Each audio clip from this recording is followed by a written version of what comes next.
যখন আপনার কোনো সুযোগ আসবে আলহামদুলিল্লাহ বলার, আল্লাহু আকবার বলার বা আমিন বলার, এটাতে দেরি করবেন না, সাথে সাথে বলে দিবেন। শোনেন, আমরা জানি না আমাদের কোন সুবহানাল্লাহটা আল্লাহর কাছে কবুল হয়। আমরা জানি না কোন আমিনটা আল্লাহর কাছে কবুল হয়। আল্লাহ পাক বহুত বড় দয়ালু এক রব। আল্লাহর প্রশংসা সূচক কোনো শব্দ যখনই সামনে বলার সুযোগ আপনি পাবেন, তখন দেরি করবেন না, সাথে সাথে বলে দিবেন। মনে থাকবে ইনশাআল্লাহ? ইনশাআল্লাহ ইনশাআল্লাহ। মদিনার কামলিওয়ালা সরকারে দু আলম আশরাফুল আসফিয়া রাহাতুল লিল মুমিনিন সাইয়্যিদুল কাউনাইন মুহাম্মদ মুস্তাফা সাল্লাল্লাহু আলাইহি ওয়াসাল্লাম একদিন মসজিদে নববীতে বয়ান করছিলেন। উপস্থিত ওই মজলিসে ছিলেন হযরতে আবু বকর সিদ্দিক রাদিয়াল্লাহু তাআলা আনহু, ছিলেন হযরতে ওমর, হযরতে আলী, হযরতে উসমান, হযরতে আব্দুর রহমান ইবনে আউফ সহ গুরুত্বপূর্ণ সাহাবায়ে কেরাম। এই মজলিসে নবীজি বয়ান করছেন রাদিয়াল্লাহু তাআলা আনহুম আজমাইন। এক পর্যায়ে নবীজি বললেন, তোমরা কি জানো, একটা সুসংবাদ শোনো। নবীজি কি দিলেন? এই বাচ্চাগুলো তো ডিস্টার্ব করবে আমাকে, ডিস্টার্ব করলে কিন্তু কথা বলতে পারবো না বাবা। আমার একটা অভ্যাস আছে, আমার বয়ানের মাঝে কেউ উঠা বসা করলে, কথা বললে আমি কথা বলতে পারি না, হারায় যাই। মেহরবানি করে এই ডিস্টার্বটা করবেন না কেউ, মনে থাকবে তো ইনশাআল্লাহ। নবীজি এক পর্যায়ে বলছিলেন, তোমরা কি জানো আমার উম্মতের মধ্য থেকে ৭০,০০০ উম্মত বিনা হিসাবে জান্নাতে যাবে। সুবহানাল্লাহ। কয় হাজার? ৭০,০০০। কি হিসাবে জান্নাতে যাবে? বিনা হিসাবে। বিনা হিসাব বলতে কি বুঝেন? কোনো হিসাব নাই, অর্থাৎ তার জন্য মিজানের পাল্লা থাকবে না, বাইপাস, সোজা চলে যাবে জান্নাতে। সুবহানাল্লাহ। ফেরেশতাদেরকে বলবে, এদের কোনো হিসাব টিসাব নেই, এদেরকে জিজ্ঞেস করো না, এরা আমার প্রতিনিধি, এরা জান্নাতে যাবে। সুবহানাল্লাহ। আচ্ছা, এই সংবাদটা কি ছোটখাটো সংবাদ? হ্যাঁ, হাসরের মাঠে আপনাকে অথবা আমাকে আল্লাহ যদি বলেন তোমার কোনো হিসাব নাই, তুমি জান্নাতে যাও, আপনারা একটু কল্পনা করেন তো, একটু কল্পনা করেন।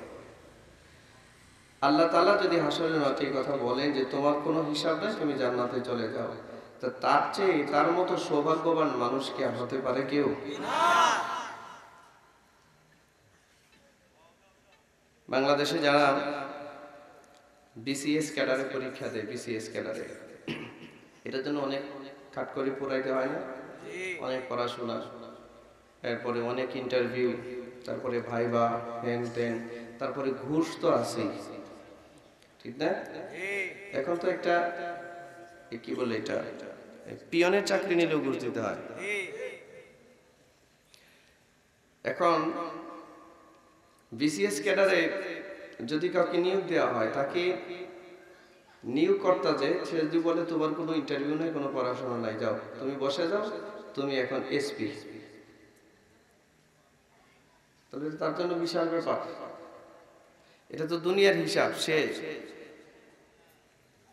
যারা ইন্টারভিউ বোর্ডে থাকবে, এদেরকে গরু খাওয়াবে না কি খাওয়াবে, হিসাব কিতাব থাকবে না তো, যে আমার পরীক্ষা ছাড়াই চাকরি দিয়ে দিছে।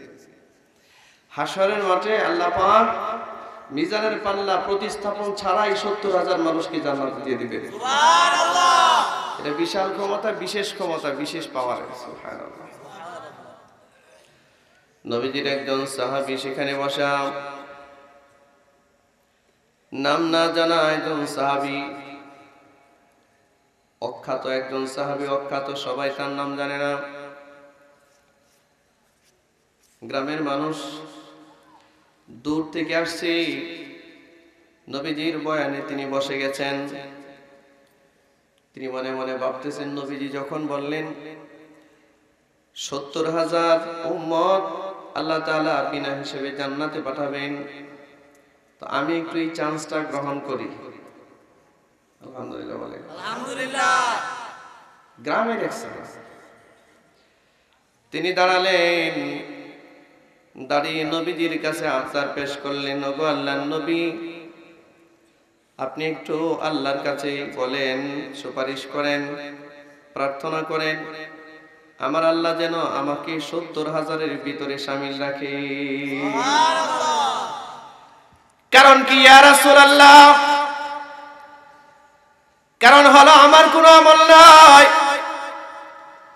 এমন কোন নেক আমল আমি করি নাই, এমন জিন্দেগি আমার না যে আমি আমার মালিকের সামনে আমার জিন্দেগির পুঙ্খানুপুঙ্খ হিসাব দিয়ে আমি জান্নাতের আশা কশিনকালেও করতে পারি না। অতএব আপনি একটু বলে দিন আল্লাহ যেন আমাকে 70,000-এর ভিতরে শামিল করে। আল্লাহর নবী দুআয় হাত উঠালেন, আল্লাহ আমার উকাশা। যেই সাহাবী দোয়া চাইলেন তার নাম উকাশা। আল্লাহ রাসূল বললেন, আল্লাহ আমার উকাশার আমল নাই, সে 70,000-এর ভিতরে শামিল থাকতে চায়, আমি সুপারিশ করছি আমার উকাশাকে আপনি 70,000-এর ভিতরে শামিল রাখেন। সুবহানাল্লাহ। আল্লাহ তাআলা জানালেন, নবী হাবিব আমার, আপনার দোয়া মঞ্জুর হয়ে গেছে, আপনি উকাশাকে জানিয়ে দেন 70,000-এর ভিতরে আমি তাকে শামিল করে নিয়েছি। শামিল করে নিয়েছি মানে হলো কি, বিনা হিসেবে জান্নাতের ফয়সালা হয়ে গেছে।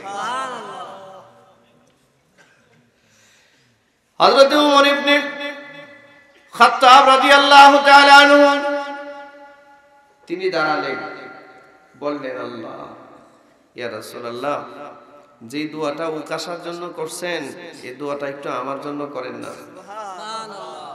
নবীজি বললেন, এটা একবারই হয়, চান্স ফেল হয়ে গেছে। যথাসময়ে, কথা বুঝতেছেন? যথাসময়ে সঠিক কাজ, সঠিক কথা, সঠিক পদ্ধতিতে যদি কোনো মানুষ করতে পারে তাহলে সে সাকসেস হয়ে যায়। যেমন হযরত উকাশা সাকসেস হয়ে গেছে। সুবহানাল্লাহ। এই কারণে আমি বলছি বয়ানের শুরুতে যখন সুবহানাল্লাহ বলার প্রয়োজন বলে দিবেন সুবহানাল্লাহ। আস্তে বলবেন না, জোরে বলবেন। সকলে বলুন সুবহানাল্লাহ। আরো জোরে বলুন সুবহানাল্লাহ। আলহামদুলিল্লাহ, আল্লাহু আকবার। এই প্রশংসাগুলো করলাম কার? আল্লাহ। বলুন এই প্রশংসাগুলো কার? আল্লাহ। এগুলো তো মুসলমানদের সম্পদ, এগুলো তো মুসলমানদের সম্পদ না। একজন হিন্দু ভাই কি কখনো বলবে সুবহানাল্লাহ? না। হ্যাঁ? একজন খ্রিস্টান কি কখনো বলবে আলহামদুলিল্লাহ? না। একজন ইহুদি কি কখনো বলবে আল্লাহু আকবার? না।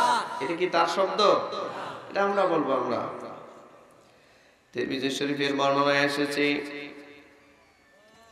একজন মুমিন পুরুষ অথবা মুমিন নারী যদি সুবহানাল্লাহ সওয়াবের আশায় একবার বলে, একবার, কয়বার? একবার।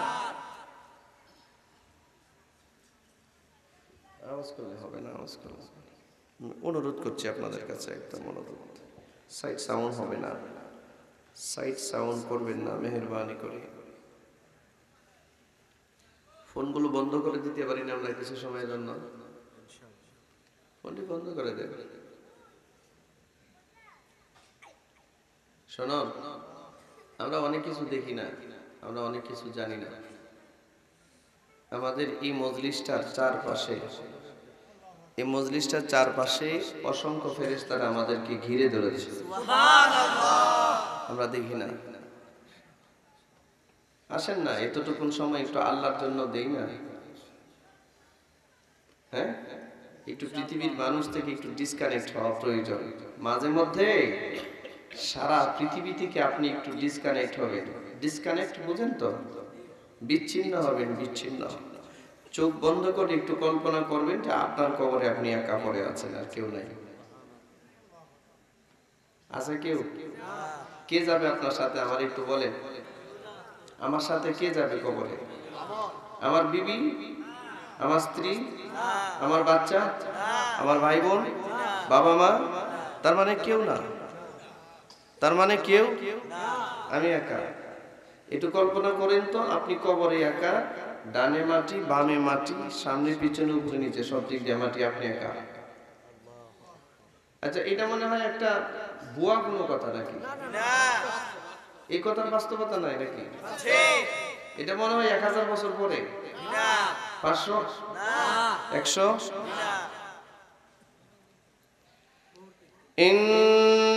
إنهم يرونه بعيدا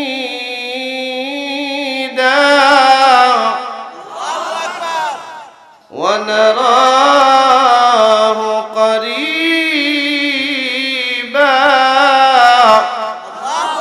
আল্লাহ পাক বলেন, এ মানুষ, তুমি মনে করো তোমার মরণ অনেক দূরে, তাই না? আল্লাহ প্রশ্ন করছে, إنهم يرونه بعيدا। মানুষ ভাবে তার মরণ বহু দূর। বাঈদ, বাঈদ, এটা তো মুরব্বীরা বুঝবেন। বাঈদ মানে দূর, দূর, দূর বোঝায়। মানুষ ভাবে তার মরণ মনে হয় বহু দূর। আল্লাহ বলেন, তুমি ভাবো তোমার মরণ বহু দূর, আর আমি দেখতেছি ওয়ানারাহু কারীবা, তোমার মরণ কারীব। মালাকুল মাউত আজরাইল তোমার পিছনে পিছনে ঘুরতেছে, সময় আসলে তোমাকে ধরবে। তার মানে একটা মানুষ যদি কল্পনা করে একবার, কোন দিন জানি আজরাইল আমার সাথে দেখা করবে, কখন জানি আমার দেহ থেকে প্রাণটাকে টেনে বের করে নিয়ে যাবে, আমরা জানি না, ঠিক না? জোরে বলেন। পৃথিবীর কেউ আর আমাকে আব্বু বলে ডাকবে না, আমাকে স্বামী বলে ডাকবে না, আমাকে ভাই বলে ডাকবে না, আমাকে বন্ধু বলে ডাকবে না, আমাকে একজন মাহফিলের মুফাসসির বলে আমাকে ডাকবে না। মানুষ যখন সংবাদ পাবে, হয়তো কেউ পড়বে ইন্না লিল্লাহি ওয়া ইন্না ইলাইহি রাজিউন। এটা জীবিত মানুষের একটা কাজ হবে। আর আশপাশে যারা থাকবে, আশেপাশে যারা থাকবে, এই মানুষগুলোর মধ্য থেকে কিছু কিছু মানুষ দৌড় শুরু করবে বাজারে। বাজারে দৌড়বে এই কারণে তার কাফনের কাপড় কোথা থেকে আনা যায়, ঠিক কিনা? জুড়ে বলেন। কারণ সব দোকানে কাফনের কাপড় রাখা হয় না। কাফনের জন্য একদল দৌড়াবে, একদল যাবে মসজিদের কোণায়। মসজিদের কোণার মধ্যে একটা বিদায়ী পালকি আছে, শেষ বিদায়ের পালকি। এই পালকি আনতে যাবে, কারণ শেষ গোসলটা দেওয়ার জন্য তাকে প্রস্তুত করা হবে, ঠিক কিনা? জোরে বলেন। একদল যাবে সাবান আনার জন্য, একদল যাবে বাঁশ কাটার জন্য, ঝাড়ের মধ্যে বাঁশ কাটতে যাবে, ঠিক কিনা? জোরে বলেন। আরে আর কিছু মানুষ মাইকে এলান করবে, ঘোষণা করবে, অমুক দুনিয়াতে নাই, তার মানে অমুক দুনিয়াতে নাই। আশপাশে যারা আছে কিছু মানুষ আসবে জানাজায় শরীক হওয়ার জন্য, কিছু মানুষ ইন্না লিল্লাহি ওয়া ইন্না ইলাইহি বলে দায়িত্ব শেষ করবে, ঠিক কিনা? জোরে বলেন। এই তো দুনিয়ার হিসাব, এই তো দুনিয়ার হিসাব, এই তো দুনিয়ার হিসাব। অথচ এই মানুষগুলো দুনিয়ার ভিতরে ব্যাঙের মতো লাফাইতেছে। এর লাফানো দেখে মনে হয় 1000 বছর মনে হয় বাঁচবে, ঠিক কিনা? জোরে বলেন। এর আচরণ দেখে মনে হয় 1000 বছর মনে হয় বাঁচবে। অথচ মানুষ জানেই না এই মুহূর্তে আমরা যারা প্যান্ডেলের ভিতরে বসে আছি, এখান থেকে বেরোতে পারবো কিনা আমাদের জানা নাই। আপনাদের এখানে আসার সময় দেখলাম প্যান্ডেল করে, 2টা প্যান্ডেল দেখলাম, 2টা প্যান্ডেল এরকম যুবকেরা নাচতেছে। আপনার বানর যেমনি নাচতে, নাচে বানর, বানর চেনেন? বান্দর চেনেন? বান্দরের মতো নাচতেছে। মনে মনে ভাবতেছে যৌবন মনে হয় চিরকাল আমারই থাকবে। হ্যাঁ না বন্ধু, না, যৌবন চিরকাল কারোই ছিল না। তুমি তো তুমি, তুমি তো তুমি, আর আমি তো আমি। এটা তো থাকার প্রশ্নই আসে না। দুনিয়াতে এমনও মানুষ গেছে যে মানুষটা 1000 বছর হায়াত পেয়েছে। কয় হাজার বছর? 1000 বছর হায়াত পেয়েছেন, তারপরেও তার মরতে হয়েছে।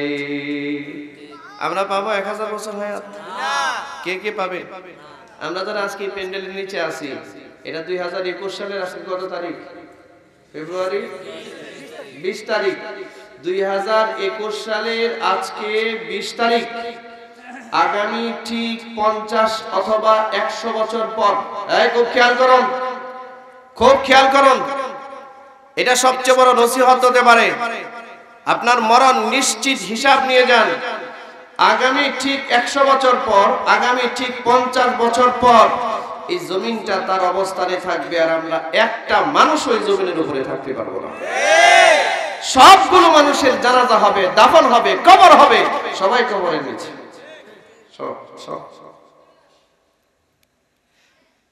তো আপনি এই মরণটাকে কেমনে বলে আছেন এত দূর? এত দূর কোথায় মরণ? এত দূর কে বলেছে মরণ আপনার এত দূর? মরণ তো আপনার খুব কাছে। আল্লাহকে ভয় করেন, আল্লাহকে ভয় করেন। ভাইয়েরা আমার, মরণের দিকে আজকে যাব না। আমি যে আয়াতগুলো তিলাওয়াত করছি এর কিছু তরজমা বলি, ফায়দা হবে। আল্লাহ তাআলা বলেন, ইদাস সামাউ ফাতারাত, আসমান যখন বিদীর্ণ হবে। কে বলছেন? আল্লাহ। আসমান বানাইছেন কে? আল্লাহ। আসমান বানিয়েছেন কে? জোরে বলতে হবে। আল্লাহ। আরো জোরে বলেন কে? আল্লাহ। সন্দেহ আছে নাকি? সন্দেহ আছে নাকি? দেখেন না, মানুষ একটা পদ্মা সেতু করে কত ক্রেডিট নেয়, ঠিক কিনা? হ্যাঁ, অথচ এই পদ্মা সেতু কিন্তু কেউ কারো বাবার টাকা দিয়ে বানাচ্ছে না, কিন্তু এটা জনগণের টাকা, জনগণের পকেট থেকেই যাচ্ছে, ঠিক কিনা? জোরে বলেন। আপনার আমার পকেট থেকেই যাচ্ছে, আর ক্রেডিট নেই আর একজন বলে পদ্মা ব্রিজ তো আমি বানাইছি। হ্যাঁ, একজনে যমুনা ব্রিজ তো আমি বানাইছি, একজনে বলে মেঘনা ব্রিজ আমি বানাইছি। তার মানে একটা নদীর উপরে একটা মাত্র ব্রিজ বানাবে, এই জন্য সারা বছর এইটার ইয়ে করে বেড়ায়, অ্যাডভার্টাইজ দিয়ে বেড়ায়। আর আল্লাহ পাক পুরো আসমানটা সৃষ্টি করেছেন, একবারও আল্লাহ তাআলার কথা মানুষের মনে হয় না যে আল্লাহ পাক আমাদের মাথার উপরে তার আসমান দিয়ে ছায়া দিয়ে রেখেছেন, নিরাপত্তা দিয়ে রেখেছেন, নিরাপত্তা। এ ভাই আপনার এটা নড়ে কেন? এদিক সেদিক হয় কেন? এটা ঢাল না, এই তো আর মুসিবত। আচ্ছা শুনি ভাইরা আমার, আমাদের মাথার উপর আসমান আছে কয়টা? একটা। কয়টা? আপনি বলছেন বানায়া না, আসলে আছে? দেখছেন? আল্লাহ পাক বলছেন, এতে সন্দেহ আছে? হ্যাঁ, আল্লাহ পাক বলেন, الذي خلق سبع سماوات طباقا।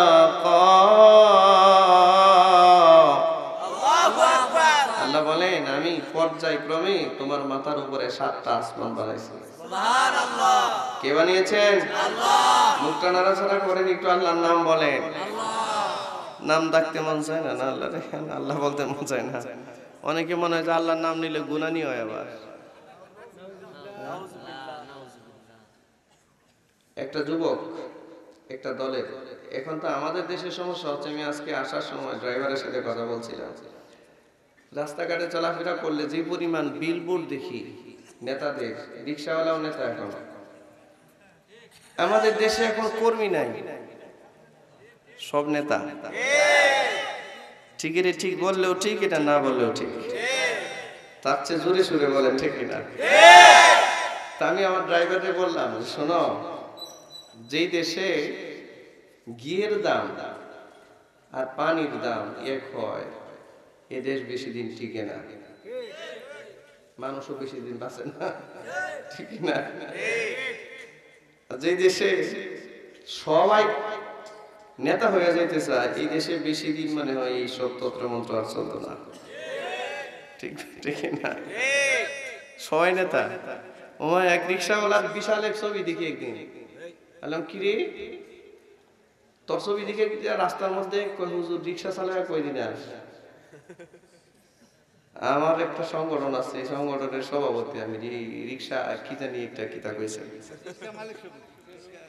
এটার সভাপতি। বললাম এখানে তোর বিশাল বড় বিপদ দিতে হবে। আল্লাহ, কিয়ামতের আলামত এগুলো। এটা কিসের আলামত? এগুলো কিয়ামতের আলামত। অযোগ্য ব্যক্তি যখন মানে এরকম চেয়ারে বসে যায় তখন এই মানুষের অবস্থা খারাপ হয়। ভাইরা আমার, আল্লাহ সুবহানাহু ওয়া তাআলা আসমান বানাইছেন, কোনো ক্রেডিট নেন নাই। জমিন বানাইছেন, কোনো ক্রেডিট নেন নাই। যিনি আসমান বানাইছেন তিনি ভেঙে দিবেন, কারো কোনো কথা আছে? হ্যাঁ, আচ্ছা, আসমানগুলো যে ভেঙে যাবে এতে কোনো সন্দেহ আছে? কে ভাঙবেন? এটা একবার দুইবার বলেন না, আল্লাহ বহুবার বলছে। আল্লাহ তাআলা বলেন ইদাস সামাউ ফাতারাত, আসমান যখন ফেটে যাবে। অন্য আয়াতে আল্লাহ পাক বলেন ইদাস সামাউ শাক্কাত ওয়া আযিনাত লিরাব্বিহা ওয়া হুক্কাত ওয়া ইদাল আরদু মুদ্দাত ওয়া আলকাত মা ফিহা ওয়া তাখাল্লাত। অন্য আয়াতে আল্লাহ পাক বলেন আল হাক্কাতু মাল হাক্কা ওয়া মা আদরাকা মাল হাক্কা। সব ধ্বংস হবে। অন্য আয়াতে আল্লাহ পাক বলেন আল কারিআতু মাল কারিআ ওয়া মা আদরাকা মাল কারিআ। অন্য আয়াতে আল্লাহ তাআলা বলেন ইদা যুলজিলাতিল আরদু জিলজালাহা ওয়া আখরাজাতিল আরদু আসকালাহা ওয়া ক্বালাল ইনসানু মা লাহা। অন্য আয়াতে আল্লাহ পাক বলেন ইদা ওয়াকাতিল ওয়াকিআ লাইসা লিওয়াকাতিহা কাযিবা। আল্লাহু আকবার বলেন। এই সব কিছু দুনিয়ার ধ্বংসের আয়াত। ইকতারাবাতিস সাআতু ওয়া শাক্কাল কমর, সব কিছু ধ্বংস হয়ে যাবে। রব্বুল আলামিন বলেন সমস্ত আসমানগুলো কাতাইয়িস সিজিল্লিল কুতুব, কাতাইয়িস সিজিল্লিল কুতুব, একটার পর একটা আসমান ধসে পড়বে। শুধু একটা ফুৎকার, একটা কয়টা?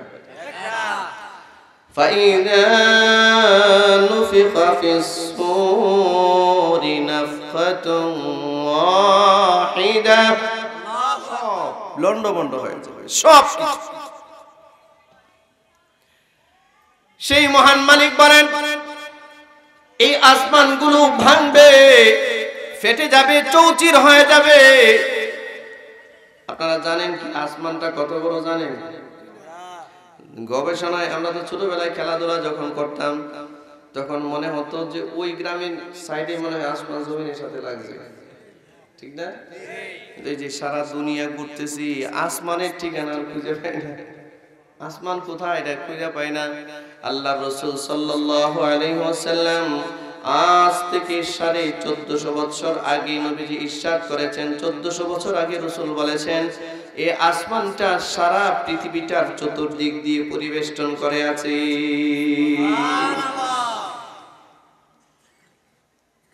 এটা মেরাজের মাস না? এটা রজব মাস না? 26 তারিখ দিবাগত রাতে আল্লাহ রাসূলকে নবুয়তের 11তম বৎসরে আল্লাহ পাক তার কুদরতি ক্ষমতায় আরশ পর্যন্ত ডেকে নিয়েছে। সুবহানাল্লাহ। আরশ পর্যন্ত। এই মেরাজের রাতে আল্লাহর নবী স্বচক্ষে আসমান দেখেছেন। সুবহানাল্লাহ। সুবহানাল্লাহ।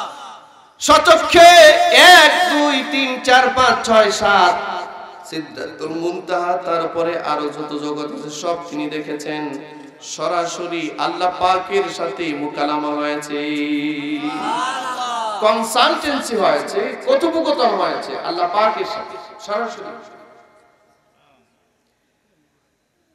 মুহাম্মদুর রাসূলুল্লাহ সাল্লাল্লাহু আলাইহি ওয়াসাল্লাম বলেন এই আসমানের তুলনায় জমিনটা হলো এতটাই ছোট। আমি যা দেখেছি যা বুঝেছি তা তোমাদের সামনে বললাম। রাসূল বলতেছেন যে আসমানে উঠে যদি কোনো মানুষ এই পৃথিবীর দিকে নজর করে, সারাটা পৃথিবীর দিকে, তাহলে দেখা যাবে আসমানের তুলনায় পৃথিবীটা এতটাই ছোট, মনে হবে যেন কোনো মরুভূমির মধ্যে হাতের একটা আঙ্গুলের একটা আংটি যদি খুলে রাখা হয়, মরুভূমির তুলনায় আংটিটা যেমন ছোট, ওই আসমানের তুলনায় পৃথিবীটা তেমন ছোট। আচ্ছা, একটা মরুভূমি, যারা আরব দেশে জাজিরাতুল আরবে গিয়েছেন, দেখেছেন, সফর করেছেন, আমি গেছি, হজের সফরে গেছি, দেখছি মরুভূমিতে একটা আঙ্গুলের হাতের আংটি যদি পড়ে থাকে তাহলে এটা তো দেখাই যাবে না, ঠিকই না? কথা বলছেন না কেন? এটা তো দেখাই যাবে না। আল্লাহ রাসূল বলেন এই প্রথম আসমানে উঠলে কেউ যদি জমিনের দিকে নজর করে তাহলে এই জমিনটা একটা আংটির মতো ছোট। সুবহানাল্লাহ। এই জমিন থেকে নিয়ে প্রথম আসমানের দূরত্ব হচ্ছে 500 বছরের। কয়শো বছর? 500 বছর। এই যে মনে করেন জমিন, তারপরে এখান থেকে এখান পর্যন্ত, এই আসমান এই পর্যন্ত 500 বছরের দূরত্ব। আবার আসমানের এই প্রান্ত থেকে এই প্রান্ত পর্যন্ত আরো 500 বছরের দূরত্ব। আবার এই প্রান্ত থেকে দ্বিতীয় আসমান পর্যন্ত 500 বছরের দূরত্ব। আল্লাহু আকবার বলেন। আল্লাহ নিপুণ ভাবে ওই আসমান তৈরি করেছেন। সরকারে দু আলম বলেন 2 নাম্বার আসমানের মধ্যে উঠে কোন মানুষ যদি 1 নাম্বার আসমানের দিকে নজর করে তাহলে 2 নাম্বার আসমানের তুলনায় 1 নাম্বার আসমানটা একটা আংটির মতো ছোট। 3 নাম্বার আসমানে উঠে যদি কোনো মানুষ 2 নাম্বার আসমানের দিকে নজর করে, 3 নাম্বার আসমানের তুলনায় 2 নাম্বার আসমানটা আংটির মতো ছোট। 4 নাম্বারে উঠে 3 নাম্বারে নজর করলে আংটির মতো ছোট।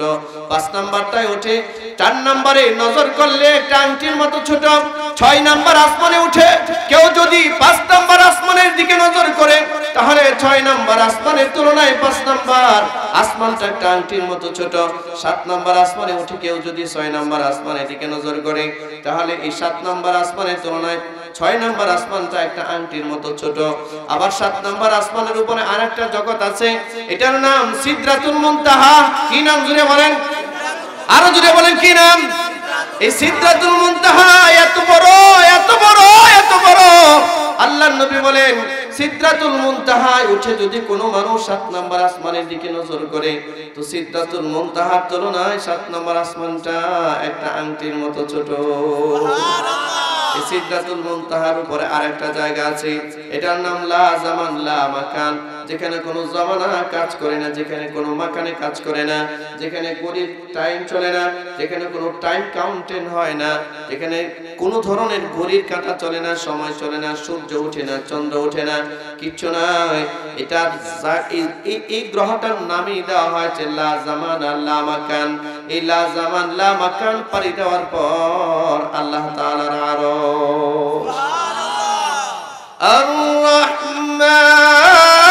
আর-রাহমানু আলাল আরশি ইস্তাওয়া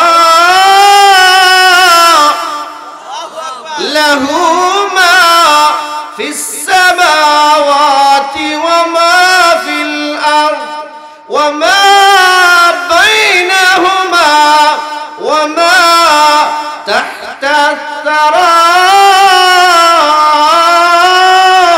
আল্লাহু আকবার বলেন।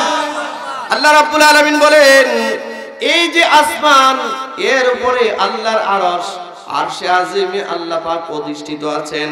আপনারা বলুন এই একটা আসমানকে আরেকটা আসমান, যেমন ডিমের খোসা আছে না, ডিমের খোসা, একটা ডিমের কুসুমকে যেমন ডিমের খোসা চতুর্দিক দিয়ে পরিবেষ্টন করে রাখে, ঠিক একটা পৃথিবীকে প্রথম আসমানটা এমনি করে পরিবেষ্টন করে আছে, একটা আসমানকে আরেকটা আসমান এমনি পরিবেষ্টন করে আছে, আরেকটা আসমানকে আরেকটা আসমান পরিবেষ্টন করে আছে।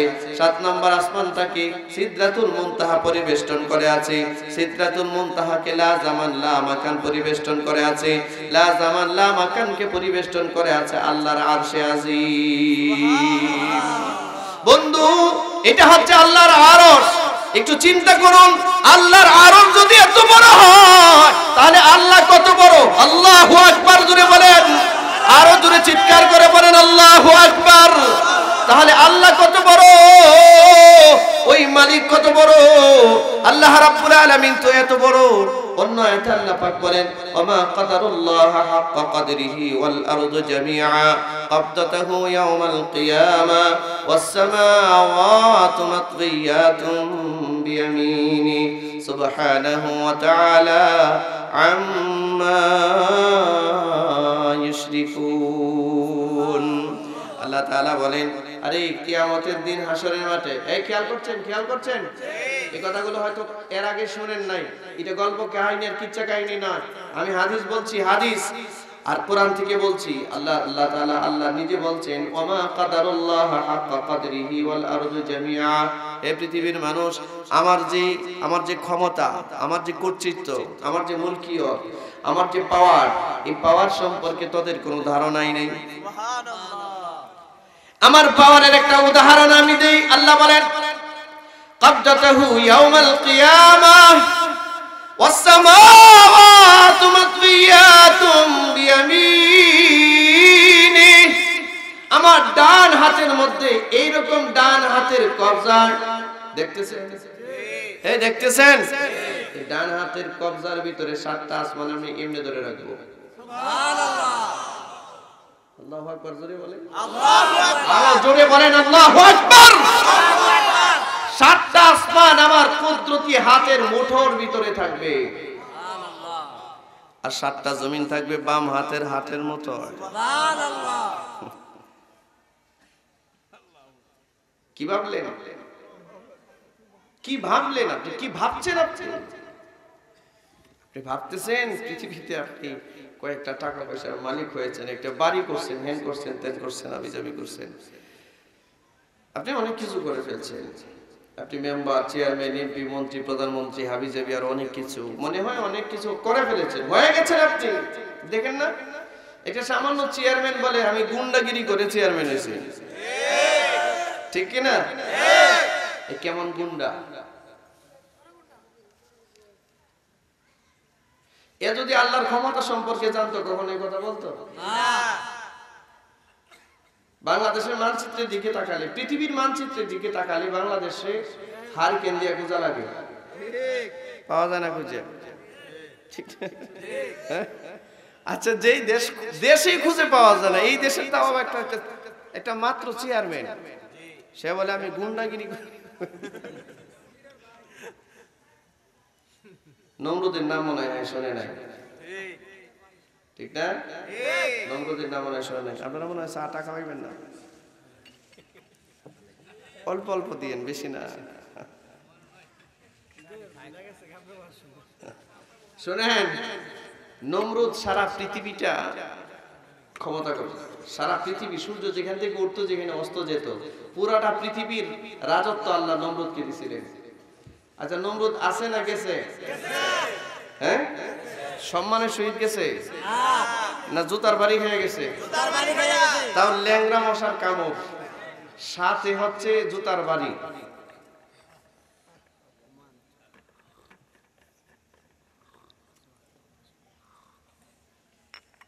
জুলুম একটা সাধারণ কনসেপ্ট ক্লিয়ার হয়ে যান। জুলুম পৃথিবীতে, জুলুম যে যার উপরে করবে, এই জালিমের পরকালের শাস্তি তো নির্ধারিত আছেই, বাকি জুলুমের সিমটম, শাস্তির সিমটমটা, মূল শাস্তির যে একটা মানে নিদর্শন, এটা আল্লাহ দুনিয়াতে দিয়ে তারপরে নেয়। একজন জালিমকে বলতে পারবেন না যে জুলুম করছে মানুষের উপর। কথা বলুন, কথা বলতে হবে।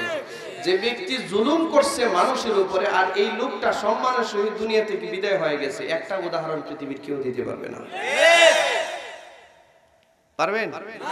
পারলে দেন, আমি তো আছি এখানে, আমি তো আছি। বলেন যে হুজুর আমাদের এলাকা, আমাদের গ্রামে অমুক অমুক জালিম মানুষের উপর জুলুম করছে, সে দেখি ভালোভাবে মরে গেছে, একটু বলেন দেখি। জুলুম করছে, হয় দেখবেন নিজের পেশাব পায়খানা নিজের শরীরে মাইকিয়া টাইকিয়া তারপরে মরছে, ঠিক না? অথবা জুলুম করছে, শেষ বয়সে তার ছেলে মেয়েগুলো এদেরকে ঝাড়াই দিয়া, ঝাড়ু দিয়া, পিটাই আর বৃদ্ধাশ্রমে রেখে আসছে।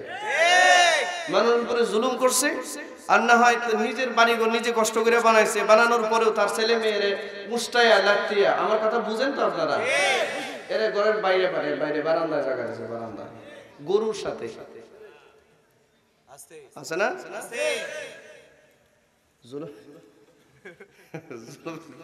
রাগ করতেছে না, আল্লাহ জানে। অ্যান্টিবায়োটিক ওষুধ একটু দিতে লাগবে, সবসময় তো সিবিট দিলে হবে না, কি বলেন? একটা লোকের ক্যান্সার হয়েছে, এরা যদি কিয়ামত পর্যন্ত সিবিট খাওয়ান ভালো হবে? হ্যাঁ, এরা কেমোথেরাপি দিতে হবে, চুল থাক আর যাক। আজকে সমাজ ব্যবস্থা ব্যক্তি জীবন থেকে নিয়ে রাষ্ট্রীয় জীবন পর্যন্ত টোটাল সমাজ ব্যবস্থা ক্যান্সারে আক্রান্ত হয়েছে। আল্লাহ যেন হেফাজত করে। আমি আপনাদেরকে 2 নাম্বার একটা নসিহত করি। 2 নাম্বার,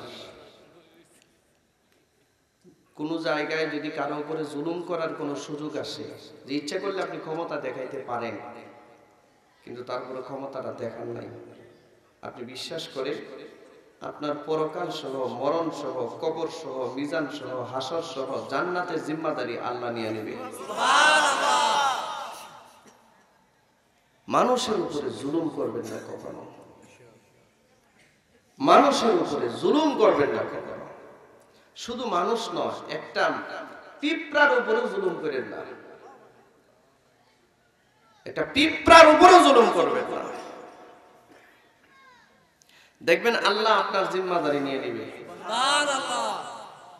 ভাইরা আমার, যে কথা বলতেছিলাম, কিয়ামতের দিন আল্লাহ পাক তার কুদরতি হাতের মধ্যে 7টা আসমান ঢোকাবে ডান হাতের ভিতরে, আর বাম হাতের ভিতরে ঢোকাবে 7টা জমিন। 7টা জমিন যে নিচে আছে, এটা বিশ্বাস হয়? হ্যাঁ, এই যে জমিন, এই যে এটার নিচে আছে একটা পানির সাগর, এই পানির সাগরের নিচে আছে আর একটা জমিন। সুবহানাল্লাহ বলুন। এই জমিনের নিচে আর একটা পানির সাগর, ওই পানির সাগরের পরে আর একটা জমিন, ওই জমিনের পরে আর একটা পানির সাগর, ওই সাগরের নিচে আর একটা জমিন। এরকম ভাবে 7টা তবক জমিন মাটির নিচে আছে, আর এই 7 তবকের জমিনের নিচে একজন ফেরেশতা দাঁড়িয়ে আছে। আল্লাহু আকবার, জোরে বলেন আল্লাহু আকবার। গাজী কালুর কিচ্ছা বলছি না, নিজের চোখে পড়াশোনা করে তারপরে বলতেছি। আল্লাহর নবী বলেন, এই 7 জমিনের নিচে একটা ফেরেশতার কাঁধের মধ্যে আল্লাহ পাক 7টা জমিন দাঁড় করায় রাখছে। আপনি কয় মন ওজন কাঁধের মধ্যে নিতে পারবেন? কয় মন ওজন নিতে পারবেন? আর ওই ফেরেশতাটা কি এত বড় করে আল্লাহ পাক বানিয়েছেন, এই 7টা জমিনের ওজন তার কাঁধের মধ্যে নেওয়ার ক্ষমতা দিয়ে দিয়েছে। আরো আশ্চর্য হবেন, একজন ফেরেশতা, আপনারা বলুন, আপনি যদি একটা ভারী ওজনী বস্তা আপনার কাঁধে নেন বা মাথায় নেন, তাহলে আপনি যেখানে দাঁড়িয়েছেন জায়গাটা যেন শক্ত হয়, মজবুত হয়, ঠিক কিনা জোরে বলেন? এটা আমরা করি না? কিন্তু আল্লাহ তাআলা ওই ফেরেশতাটাকে একটা দুর্বল জায়গায় দাঁড় করিয়ে রেখেছে। হাদিসে আল্লাহ রাসূল বলেন, ওই ফেরেশতাটাকে একটা মাছের পিঠের উপরে আল্লাহ দাঁড় করিয়ে রেখেছেন।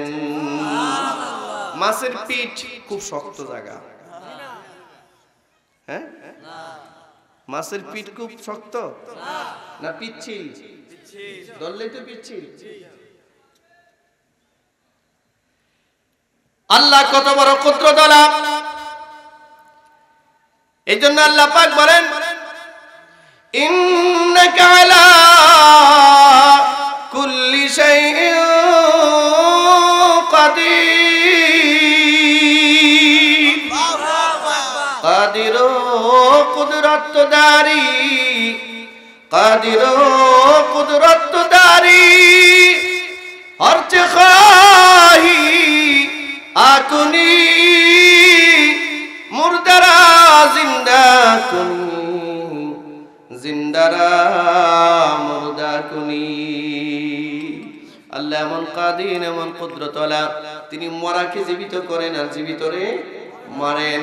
ও আল্লাহর বন্ধু, ও আল্লাহর বান্দারা, যেটা না এটাকে আল্লাহ হ্যাঁ বানায় দেয়, যেটা হ্যাঁ আবার এটাকে না বানিয়ে দেয়। এটা হচ্ছে আল্লাহর ক্ষমতা।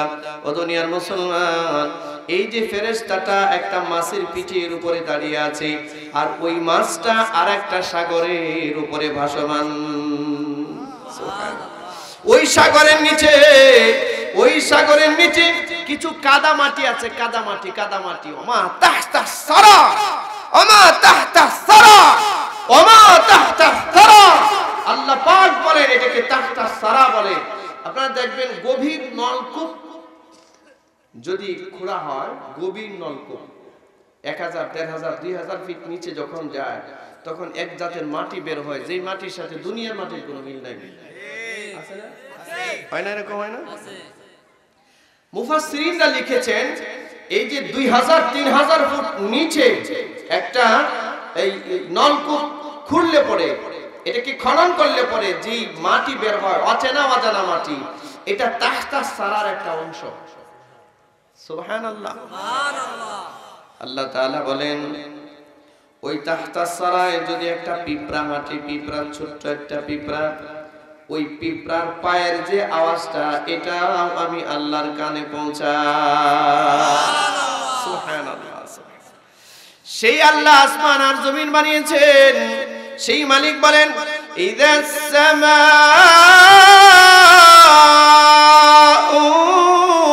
ফাতারাত ওয়া ইদাল কাওয়াকিবু তাসারাত। আল্লাহ বলেন আসমান ফাটবে, আসমানের মধ্যে যে এরকম ঝুলে আছে তারকাগুলো, এই প্রত্যেকটা তারকা জমিনের মধ্যে খসে পড়বে। এরপরে আল্লাহ পাক বলেন ওয়া ইদাল বিহারু ফুজ্জিরাত। আল্লাহ পাক বলেন পৃথিবীতে যতগুলো সাগর আছে, প্রত্যেকটা সাগরকে উত্তাল করে তোলা হবে। এখনো পৃথিবীর জমিনে 4 ভাগের মধ্যে 2-3 ভাগই হচ্ছে পানি, 3 ভাগই পানি, 1 ভাগ মাত্র স্থলভাগ, আর 3 ভাগ হলো জলভাগ।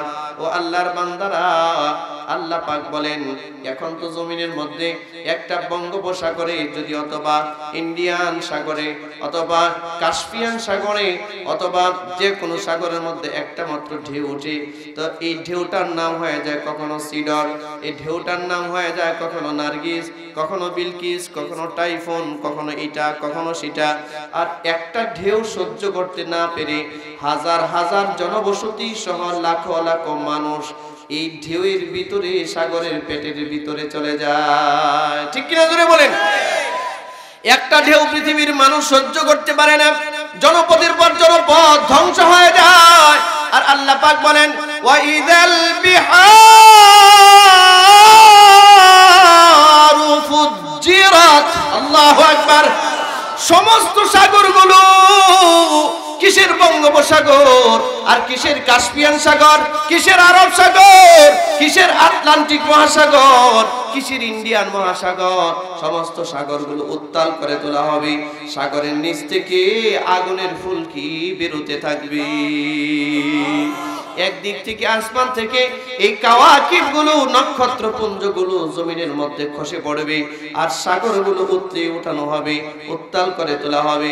আল্লাহ রাব্বুল আলামিন বলেন এটা হবে কিয়ামতের দিন। এটা ওই কিয়ামতের বিভীষিকা, এটা অবশ্যই হবে। লাইসা লিওয়াকাতিহা কাযিবা, লাইসা লিওয়াকাতিহা কাযিবা, এতে কোনো সন্দেহের অবকাশ নাই।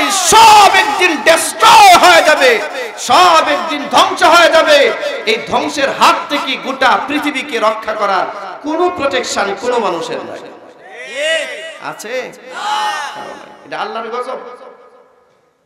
সব কিছু ধ্বংস হয়ে যাবে, আসমান ভাঙবে, জমিন ভাঙবে, জিন মরবে, ইনসান মরবে, মানুষ মরবে, জিন মরবে, ফেরেশতারা মরবে। আল্লাহ পাক বলেন ফাইদা নুফিখা ফিস সূরি নাফখাতুন ওয়াহিদা ওয়া হামিলাতিল আরদু ওয়াল জিবালু ফাদুক্কাতা দাক্কাতাও ওয়াহিদা ফায়াউমাইদিন ওয়াকাআতিল ওয়াকিআ ওয়া শাক্কাতিস সামাউ ফাহিয়া ইয়াউমাইদিন ওয়াহিয়া ওয়াল মালাকু আলা আরজাইহা ওয়া ইয়াহমিলু আরশা রাব্বিকা ফাওকাহুম ইয়াওমাইযিন সামানিয়া। আসমান যেদিন ভাঙবে, এই ছেলে এদিকে খেয়াল করো, এই কথা কখনোই শোনো না, এদিকে খেয়াল করো।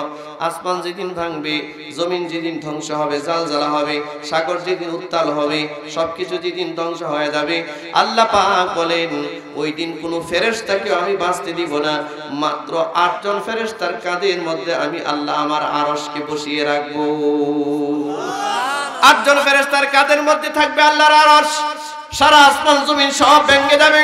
আল্লাহ তাআলা মালাকুল মাউত আজরাইলকে জিজ্ঞাসা করবেন, হে মালাকুল মাউত আজরাইল, কে কে আর বাকি আছে? আজরাইল বলবে, আল্লাহ আমরা বড় 4 জন ফেরেশতা, আমি আর জিবরাইল, ইসরাফিল, মিকাইল, আমরা 4 জন, আর আপনার আরশ বহনকারী 8 জন, আর আপনি তো হাইয়ুল কাইয়্যুম, আপনি তো আল হাইয়ুল কাইয়্যুম। হাইয়ুল কাইয়্যুম কে? আরো জোরে বলেন কে? আল্লাহ কি একটু হাত দেখায় বলেন আল্লাহ কোথায় থাকে? জোরে বলেন হাইয়ুল কাইয়্যুম কে? আল্লাহ। তিনি চিরঞ্জীব, তিনি চিরস্থায়ী, তিনি চিরকাল ছিলেন, চিরকাল আছেন, চিরকাল থাকবেন। তার কোনো লয় নাই, তার কোনো ক্ষয় নাই। সেই মহান রব, সেই মহান আল্লাহ সুবহানাহু ওয়া তাআলা এই 8 জন ফেরেশতার কাঁধের উপরে যখন তারা আরশ বসিয়ে রাখবেন, আল্লাহ পাক মালাকুল মাউতকে বলবেন, আমার আরশটা যে 8 জন ফেরেশতার কাঁধের মধ্যে বসানো, এই 8 জন ফেরেশতারে মেরে ফেলো। এই 8 জনের মারো, কেউ থাকবে না। 8 জনের রূহ থেকে জান বের করা হবে। এবার আল্লাহ বলবেন, আর কি বাকি আছে? বলবে, আল্লাহ আমরা 4 জন আছি আর আপনি আছেন, আপনি তো হাইয়ুল কাইয়্যুম। আল্লাহ বলবেন, এই 4 জন থেকে যে লিডার আছে তারে মারো। লিডার কে? জিবরিল আমিনের দেহ থেকে রূহ বের করা হবে। আপনার মতো মানুষ, আমার মতো মানুষ বাঁচার কি আর আশা করতে পারি? যে জিবরিল আমিন আসমান থেকে পাখাটা যদি একটা বাড়ি দেয়, জমিনে আসতে একটা মানুষের পলক, চোখের পলক বন্ধ করতে খুলতে যতটুক সময় লাগে, আসমান থেকে জমিনে আসতে জিবরাইলের এতটুক সময় লাগে। এই জিবরাইলেরও মরতে হবে বন্ধু। কুল্লু নাফসিন যায়িকাতুল মাউত, কুল্লু নাফসিন যায়িকাতুল মাউত। প্রাণ যার আছে, প্রাণী যে আসমানে থাক আর জমিনে থাক আর আরশের নিচেই থাক, যার প্রাণ আছে তার মরতে হবে। ঠিক কিনা জোরে বলেন। ও আল্লাহর বান্দারা, জিবরিল আমিনের দেহ থেকে রূহ বের করা হবে, হযরতে ইসরাফিলের দেহ থেকে রূহ বের করা হবে, হযরতে মিকাইলের দেহ থেকে রূহ বের করা হবে। আল্লাহ এবার মালাকুল মাউতকে জিজ্ঞাসা করবেন, আর কে বাকি আছে? এবার মালাকুল মাউত আজরাইল বলবে, আল্লাহ আপনি আছেন আর আমি আছি, আপনি তো হাইয়ুল কাইয়্যুম, আপনি চিরঞ্জীব, আপনি চিরস্থায়ী। আল্লাহ বলবেন, তুমি নিজে মরো, তুমি মরো। আজরাইল নিজেও বাঁচতে পারবে না। হাদিসের মধ্যে আসছে, আল্লাহ পাক যখন এই ঘোষণা দিবেন, তুমি নিজেও মরো, মালাকুল মাউত তখন জান্নাত আর জাহান্নামের মাঝে গিয়ে দাঁড়াবে, দাঁড়িয়ে তার দেহ থেকে রূহ টান দিয়ে বের করবে। খুব খেয়াল করেন, খুব খেয়াল করেন। আমি সাকরাতের আযাবের কথাটা বুঝাবার সময় আমার হাতে নাই, আলোচ্য বিষয় এদিকে নয়। আমি আলোচ্য বিষয় যেটা নিয়েছি সেদিকে কথা বলছি। সাকরাত, মানুষের সাকরাত, মানুষের সাকরাত, মানুষের মরণ কত ভয়াবহ মরণ। মানুষের দেহ থেকে রূহ যখন বের হয় তখন মানুষের হালত কেমন হয়, ইমানদারের হালত কেমন হয়, আর বেঈমানের হালত কেমন হয় আজকে আর বলতে পারবো না। তবে এতটুকুন বলি, ইমানদার যদি মরে, ইমানদারের রূহটা একদম এই যে একদম বৃদ্ধাঙ্গুলে যে কনিষ্ঠ আঙ্গুল, পায়ের কনিষ্ঠ আঙ্গুল, এই পায়ের কনিষ্ঠ আঙ্গুল থেকে রূহটা আস্তে আস্তে আস্তে আস্তে আস্তে আস্তে আস্তে আস্তে আস্তে আস্তে এরকম উপরে উঠতে উঠতে উঠতে উঠতে উঠতে উঠতে, শুনতেছেন তো, নিচ থেকে প্রতিটা হাত পা আঙ্গুলের আলাদা আলাদা রূহ আছে, একটা রূহ না। মানুষের দেহ এক রূহতে চলে না, প্রতিটা অঙ্গের আলাদা আলাদা রূহ আছে। আল্লাহু আকবার বলেন। এই জন্য দেখবেন কোন মানুষ যদি স্ট্রোক করে, মাঝে মধ্যে তার ডান হাত প্যারালাইজড হয়ে যায়, তার ডান পাশটা প্যারালাইজ হয়ে যায়, কারো বাম পাশ প্যারালাইজ হয়ে যায়, তাই না? ডান হাত নাড়াতে পারে না, বাম হাত নাড়াতে পারে না, অথচ লোকটা জীবিত। তার ডান হাত কাজ করছে না, বাম হাত কাজ করছে, তার মানে এই হাতের রুমটা চলে গেছে, এই হাতের টাচ। আল্লাহু আকবার বলেন, আল্লাহু আকবার। এই বৃদ্ধাঙ্গুলের কনিষ্ঠ আঙ্গুল থেকে শুরু করে রূহ আসতে থাকবে,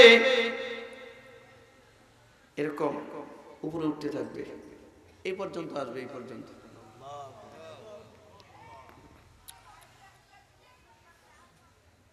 এটা এটা প্রামাণ্য চিত্রটা আমি দিতে পারবো না আপনাদের সামনে, আজকে আর হবে না, অন্য কোনো দিন হলে সেটা হয়তো বলা হবে। শুনুন, বেঈমান কাফির যারা হয়, এতে রূহ বের হয়ে যায় এই দিক দিয়ে, গলা থেকে, গলা থেকে। আর এটা এমন ভাবে বের হয়, ভয়ানক এক পরিস্থিতি। এই আলোচনা দীর্ঘ হয়ে যাবে, এদিকে যাওয়া যাবে না। আর ইমানদারের রূহটা সেখান থেকে, যেমন একটা কলসি থেকে পানি যদি কেউ ছেড়ে দেয়, এটা কি খুব সহজে পড়ে না? পা থেকে শুরু করে ইমানদারের রূহ উপরে এমন ভাবে উঠবে যেমন কলসি থেকে পানি পড়তেছে। রূহটা এসে সোজা বরাবর বরাবর, সোজা বরাবর, একদম কান থেকে নিয়ে, মাথা থেকে নিয়ে, এই দেহ থেকে নিয়ে এই কপালটার মধ্যে এসে জমা হয়। সুবহানাল্লাহ বলতে ইচ্ছে করলো না? এখানে এসে জমা হয়, এখানে। ইমানদারের রূহ বের হয় কপাল দিয়ে। সুবহানাল্লাহ, সুবহানাল্লাহ। ইমানদারের কপালের সামনে মালাকুল মউত আজরাইল একটা জান্নাতি রুমাল ধরে, একটা জান্নাতি রুমাল, এই যে ধরেন ওই কপালটা, যে এখানে আজরাইল আলাইহিস সালাম জান্নাতি রুমালটা এভাবে ধরবেন, এভাবে ধরে একটা ডাক দিবি, ইয়া আইয়াতুহান নাফসুল মুতমাইন্না। আল্লাহু আকবার। হে প্রশান্ত আত্মা, ইরজিই ইলা রাব্বিক, তুমি তোমার রবের দিকে ফিরে চলো। সুবহানাল্লাহ। এমত অবস্থায় রাদিয়াতাম মারদিয়া, তুমি তোমার রবের উপরে খুশি, তোমার রবও তোমার উপরে খুশি। ফাদখুলি ফি ইবাদি, আর তুমি আল্লাহর নেককার বান্দাদের অন্তর্ভুক্ত হয়ে যাও। ওয়াদখুলি জান্নাতি, আর জান্নাতের ভিতরে প্রবেশ করো। সুবহানাল্লাহ, সুবহানাল্লাহ। আপনি বুঝতে চান, তাহলে দেখবেন ওই লোকটার চেহারাটা নূরে নূরান্বিত হয়ে যায়, আর তার এই কপালটা একটু ঘামে ঘামে। যখন রূহটা এখান থেকে বের হয়ে যায়, তার কপালটা একটু ঘামে। এটা হচ্ছে ঈমানি মওতের একটা লক্ষণ, এটা হচ্ছে ঈমানি মরণের একটা লক্ষণ।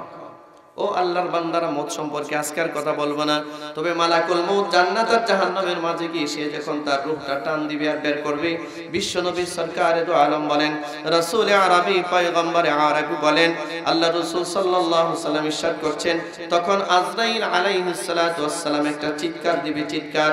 এই চিৎকারটা এতটাই বিকট চিৎকার হবে, এই চিৎকার ওই সময় যদি পৃথিবীতে কোনো মানুষ থাকে, আল্লাহ রাসূল বলেন আজরাইলের চিৎকারের কারণে মানুষগুলো কলিজা ফেটে মরে যেত। এত বড় চিৎকার দিয়ে আর বলবে আল্লাহ। কোন প্রাণীর দেহ থেকে রূহ বের করা এত কঠিন, এটা যদি আমি আগে জানতাম, আমি কোনোদিন কোনো প্রাণীর দেহ থেকে রূহ বের করার এই নির্মম দায়িত্বটা গ্রহণ করতাম না। আল্লাহ, বিনয়ের সহিত আমি এটা থেকে দূরে থাকতাম। আহারে, কেউ নাই, আজরাইলও নাই, জিবরাইলও নাই, কোনো ফেরেশতা নাই, কোনো জিন নাই, কোনো ইনসান নাই, আসমান নাই, জমিন নাই, পাহাড় নাই, পর্বত নাই, সাগর নাই, নদী নাই, কেউ নাই, কিচ্ছু নাই, বাকি আছেন কে? কুল্লু মান আলাইহা ফান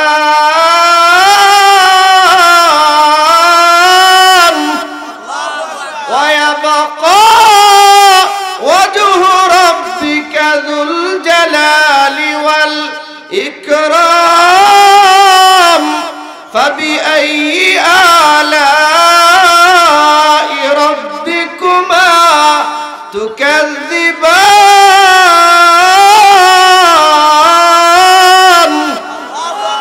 বলেন আল্লাহু আকবার।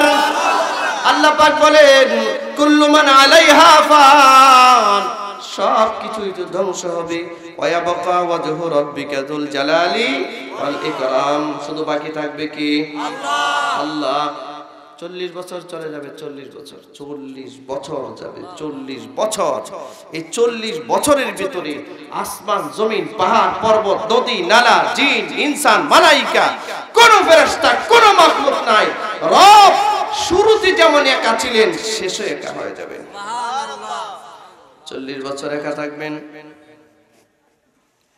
এই যে ধরেন, মনে করেন এই যে আসমানটা, সাত আসমান, এই যে এরকম ভাবে ধরবেন, ধরে তখন আল্লাহ ডান হাতে আসমান, বাম হাতে জমিন। এখানে আর একটা কথা আপনাদের মানে দৃষ্টি আকর্ষণ করছি, খেয়াল করেন।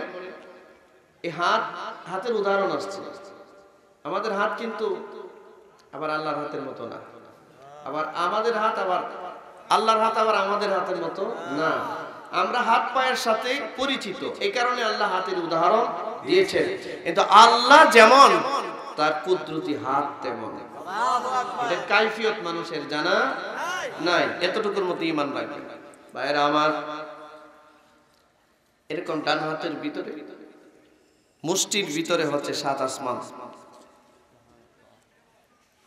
আর বাম হাতের মুষ্টির ভিতরে 7 জমিন।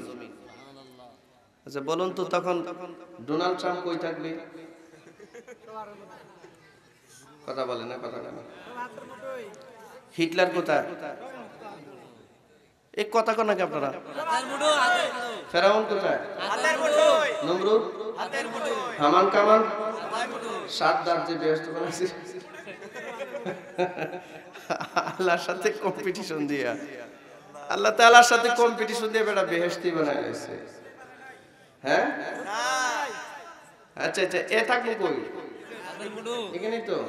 তখন আল্লাহ একটা প্রশ্ন, অনেকগুলো প্রশ্ন করে চিৎকার দিবে, কথা বলবে, কেউ নাই কিন্তু তখন, সব ভিতরে, এটার ভিতরে। তখন আল্লাহ বলবেন, ইয়া দুনিয়া, হে পৃথিবী, হে পৃথিবী, আয়না জিবালুক, তোমার পাহাড়গুলো গেল কোথায়?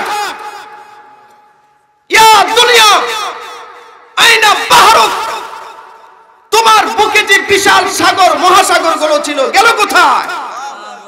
ইয়া দুনিয়া, আয়না মুলকুক, তোমার বুকের মধ্যে যে সমস্ত স্বৈরাচার আর জালিম ছিল, এই স্বৈরাচার গুলো গেল কোথায়?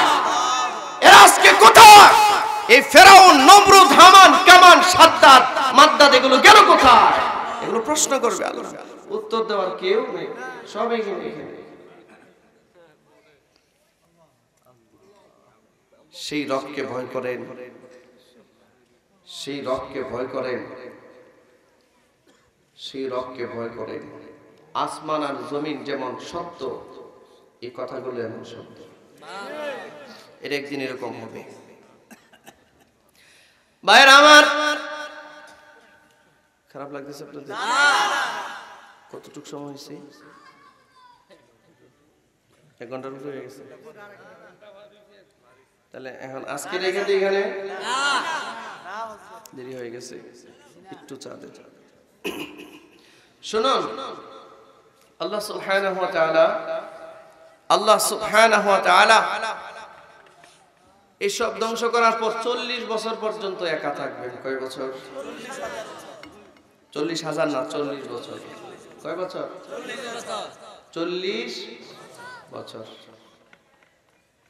মিডিয়াতে যারা কাজ করে এরা ওয়াজ শুনে না, এটা হচ্ছে আরেক সমস্যা।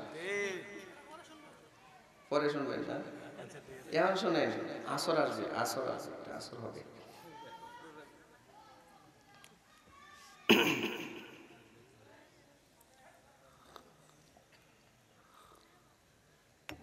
মিডিয়ার বাইরা, আপনারা অনেক বড় দিনই কাজ করছেন, বহুত বড় দিনই কাজ করছেন।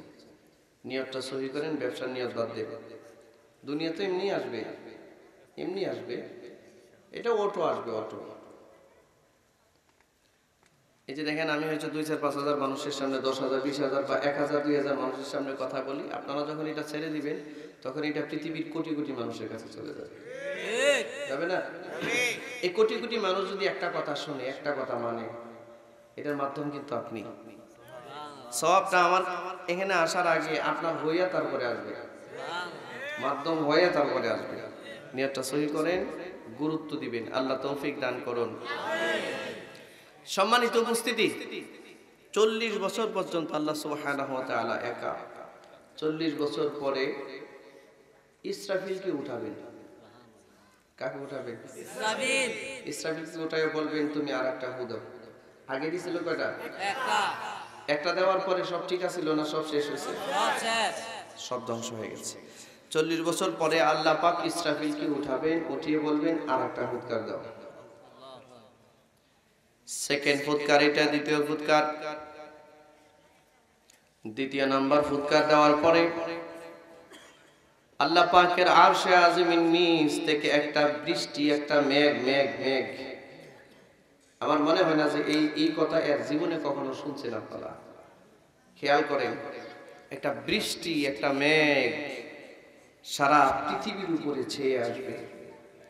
আল্লাহ পাকের আরশে আজিমের নিচ থেকে বৃষ্টির ফোঁটাটা জমিনের দিকে ধেয়ে আসবে। জমিন সৃষ্টি হবে, প্রতিটা মানুষের কবর হচ্ছে জমিনে। আমার যে তেলাওয়াতকৃত আয়াত, এর পরের আয়াতটা হচ্ছে ওয়াইদাল কুবুরু বুরসিরাত, কবর উন্মোচিত হবে। কিভাবে হবে এই কথাটা বলছি, শুনুন।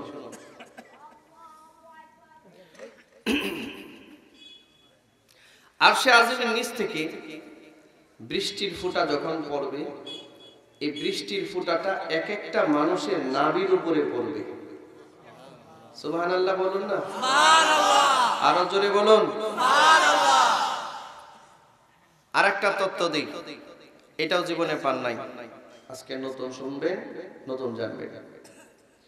প্রতিটা মানুষের ডিটেইলস যা কিছু আছে, সমস্ত তথ্য সংরক্ষণ করে মানুষের বডিতে আল্লাহ 3 জায়গায়। কয় জায়গায়? 3 জায়গায়। কয় জায়গায়? 3 জায়গায়। কি সংগ্রহ করে? তথ্য। কম্পিউটারে হার্ড ডিস্ক আছে না? ওখানে সব জমা থাকে না? বিমানের ককপিট আছে না? হ্যাঁ, বিমান ডেস্ট্রয় হয়ে গেছে, ক্র্যাশ হয়ে গেছে, ধ্বংস হয়ে গেছে, এইটা পাইলেই সব তথ্য পাওয়া যায়। বিমানটা কেমনে ক্র্যাশ হলো, কোথা থেকে উঠলো, কয় হাজার ফিটের উপরে ছিল, হ্যান ত্যান আমি যাবি, সব আছে, আছে না? প্রতিটা মানুষের ডিটেইলস রেকর্ড করার জন্য মানুষের বডিতে 4-3টা জিনিস সেটআপ করে রাখছেন আল্লাহ। সুবহানাল্লাহ। কয়টা জিনিস? 3টা। আপনি ভাবতেছেন রাত্রে মনে হয় আল্লাহ আমারে দেখে না, দেখে দেখে দেখে। এক নাম্বার হলো মানুষের ফিঙ্গারপ্রিন্ট। সুবহানাল্লাহ, সুবহানাল্লাহ। এর কথা কোরআন মাজিদে আসছে। আমি হয়তো একটার কথা বলতে পারবো, বাকি দুটোর কথা বলতে পারবো না, শুধু এমনি বলে যাই। ফিঙ্গারপ্রিন্টের আলোচনা যে কোরআন মাজিদে আসছে, এটা জানেন আপনারা? মনে হয় না? কোথায় আছে? হ্যাঁ, আছে, আছে, আছে। সূরা কিয়ামার মধ্যে আল্লাহ তাআলা আলোচনা করছে। আল্লাহ পাক বলেন, বালা কাদিরিনা আলা আন নুসাওয়িয়া বানানা। এই যে বানানা আঙ্গুল, নুসাওয়িয়া, এটার মধ্যে যে রেখাগুলো সংরক্ষণ করেছেন আজকের সায়েন্টিস্ট 1400 বছর পরে এসে বলছে, ফিঙ্গারপ্রিন্ট আবিষ্কার করছে, আর বলছে যে এটা প্রতিটা মানুষের আলাদা আলাদা একটা আইডেন্টিফিকেশন, আলাদা আলাদা একটা পরিচয়। সুবহানাল্লাহ, সুবহানাল্লাহ। জোরে বলুন সুবহানাল্লাহ। আর সত্যি তো এটা আলাদা আলাদা পরিচয়। বর্তমান পৃথিবীতে মানুষ কয় কোটি আছে জানেন? প্রায় 800 কোটি, প্রায় 800 কোটি। এই 800 কোটি মানুষের মধ্যে চেহারায় মিল হতে পারে মানুষের সাথে মানুষের, এটা অস্বাভাবিক কিছু না। ভাষায় ভাষায় মিল হতে পারে, বয়সে বয়সে মিল হতে পারে, উচ্চতায় মিল হতে পারে, নামের সাথে নাম মিলে যেতে পারে। এরকম দেখেন না, আমাদের সাথে নামের সাথে নাম মিলার কারণে জেলখানায় যেতে হয়। নামের সাথে কেন নাম মিলছে, এই জন্য জেলখানা, ঠিক না? মাঝে মাঝে চিন্তা করি, হাসরের মাঠে যদি নামের সাথে নাম মিললে যদি এরকম দুদকের ব্যবস্থা হয়, তাহলে তো একসাথে কোটি কোটি মানুষ জাহান্নামের দিকে যাবে। একটা চোর একটা ভালো নাম নিয়ে ধরেন চুরি করছে বা ডাকাতি করছে, জিনা করছে, কুফরি করছে, হ্যাঁ, সে যদি জাহান্নামের টিকিট বানা দিত তার সাথে হাজার হাজার মানুষ যাবে। আপনারা কি মনে করেন এইরকম দুর্নীতির বিচার আছে নাকি আল্লাহর কাছে? নাম কেন, আরো কিছু যদি মিলে যায় তাও আল্লাহ পাক তোমাকে আলাদা ধরতে পারবে। পারবে কিনা? আল্লাহ তাআলা বলেন, এমনিও আমরা স্বাভাবিক একটা নলেজ, ভাষার সাথে ভাষার মিল হতে পারে, বয়সের সাথে বয়সের মিল, গায়ের সাথে এই যে চামড়াটা আছে কালারের সাথে কালার মিলতে পারে। শুনেন, ব্লাড গ্রুপের সাথে মানুষের ব্লাড গ্রুপের মিল হতে পারে, কিন্তু আল্লাহর কসম এই আঙ্গুলের ফিঙ্গারের সাথে কোনো মানুষের মিল হবে না। আপনার মনে করেন 5টা সন্তান আছে, 5টা বাচ্চা, আপনার সাথে রক্তের মিল হতে পারে, চেহারারও মিল হতে পারে, কিন্তু এই বাচ্চাটার কোনো ফিঙ্গারের সাথে আপনার কোনো মিল হবে না। এটা আল্লাহর কুদরত, এটা আল্লাহর কুদরত। আল্লাহ পাক বলেন, বালা কাদিরিনা আলা আন নুসাউইয়া বানানা। আল্লাহ পাক বলেন, এ বান্দা, এর আগের আয়াত আল্লাহ তাআলা বলছেন, আয়াহসাবুল ইনসানু আল্লান নাজমা'a ইযামা। মানুষ কি মনে করে যে সে মরলে পরে কবরে তাকে দাফন করা হয়, 5 বছর পর 10 বছর 20 বছর পরে গেলে তার মাংস খুঁজে পাওয়া যায় না, হাড়ি খুঁজে পাওয়া যায় না, মাথা খুঁজে পাওয়া যায় না, কিছুই খুঁজে পাওয়া যায় না। 10 বছর 20 বছর পরে গেলে তার কিছুই খুঁজে পাওয়া যায় না। এতে করে মানুষ ভাবতে পারে, মাটি তো আমার দেহ খেয়ে শেষ করে দিয়েছে, আমাকে আবার আল্লাহ কেমন করে উঠাবেন? আল্লাহ এই প্রশ্নটাই করছেন, আয়াহসাবুল ইনসানু আল্লান নাজমা'a ইযামা। মানুষ কি মনে করে সে মরলে পরে আমি তার একত্র করতে পারবো না? সে মরলে পরে আমি কি তার মাংসগুলো একত্র করতে পারবো না? সে মরলে পরে 100 200 500 1000 2000 20000 বছর পর কবর থেকে কি আমি তার হাড়গুলো একত্র করতে পারবো না? এই মানুষ, এ কথা মনে করো না যে 5000 বছর পরে তুমি তোমার কবর থেকে আমি তোমাকে উঠাতে পারবো না। এটা ভাবার তোমার কোনো সুযোগ নাই। তুমি শোনো, আমি শুধু তোমার হাড় একত্র করব না, আমি শুধু তোমার মাংসগুলো একত্র করব না, বালা কাদিরিনা আলা আন নুসাউইয়া বানানা। আমি আল্লাহ তোমার আঙ্গুলের মাথার মধ্যে যে ফিঙ্গারপ্রিন্ট দিয়েছি, এই ফিঙ্গারপ্রিন্টটা পর্যন্ত সংরক্ষণ করার সক্ষমতা রাখি। আমি আল্লাহ ফিঙ্গারপ্রিন্ট সহ করে উঠাবো রে বান্দা। এ দুনিয়ার মানুষ, 800 কোটি মানুষের হাতের মধ্যে আছে 10টা আঙ্গুল, পায়ের মধ্যে আছে 10টা আঙ্গুল, তাহলে 800 কোটি মানুষের কয়শো কোটি আঙ্গুল আছে একটু হিসাব করে দেখেন গিয়া। একটা আঙ্গুলের ফিঙ্গারের সাথে আর একটা আঙ্গুলের ফিঙ্গারের মিল নাই। আল্লাহু আকবার, জোরে বলেন আল্লাহু আকবার। এক হাতের আঙ্গুলের সাথে আর এক হাতের আঙ্গুলের ফিঙ্গারের মিল নাই। যেমন মোবাইলের মধ্যে কি ফিঙ্গার দেওয়া যায় না? ফিঙ্গারের একটা লক আছে না, লক, ফিঙ্গারের লক আছে না? মনে করেন এই আঙ্গুলটা দিয়ে আপনার মোবাইলে আপনি লক করলেন, ফিঙ্গার দিলেন, লক করলেন। আচ্ছা, এই আঙ্গুল আর এই আঙ্গুল কি এক আঙ্গুল না? ব্যবধান শুধু এটা ডান হাতে আর এটা বাম হাতে। এটা লম্বা বলেন, উচ্চতা বলেন, সৌন্দর্যতা বলেন, নখ বলেন, এই বলেন আর সেই বলেন, সব ঠিক আছে, সব সমান, এই পর্যন্ত নিচটাও সমান। কিন্তু আল্লাহ কুদরতের এক বহির প্রকাশ, সব ঠিক হবে কিন্তু এই জায়গাটা ঠিক নাই। সুবহানাল্লাহ বলেন, সুবহানাল্লাহ, আল্লাহু আকবার, আল্লাহু আকবার, আল্লাহু আকবার। পৃথিবীতে তো কতই ধর্ম আছে। হিন্দুদের হিন্দু ধর্ম আছে, বৌদ্ধদের বৌদ্ধ ধর্ম আছে, হিন্দুদের হিন্দু ধর্মের ধর্মীয় কিতাব আছে, বৌদ্ধরা বৌদ্ধ ধর্মের বৌদ্ধিস্টদের কিতাব আছে, খ্রিস্টানরা খ্রিস্টানদের ধর্মীয় কিতাব আছে, ইহুদিরা ইহুদিদের ধর্মীয় কিতাব আছে, শিখ যারা শিখদের ধর্মীয় কিতাব আছে। ও আল্লাহর বান্দারা, মুসলমান যারা মুসলমানদের ধর্মীয় কিতাব আছে, এটার নাম হচ্ছে কোরআন। আল্লাহর কসম দিয়ে বলি, আল্লাহর কসম দিয়ে বলি, মুসলমানরা যেমন তার ধর্মীয় কিতাব থেকে ফিঙ্গারপ্রিন্টের তত্ত্বের আবিষ্কার করেছে, এমন পৃথিবীতে একটা ধর্ম তার ধর্মীয় কিতাবে ফিঙ্গারপ্রিন্টের কোনো বর্ণনাই দিতে পারবে না। কারণ এটা নাই, এটা নাই। কারণ ওই কথাগুলো মানুষের তৈরি করা।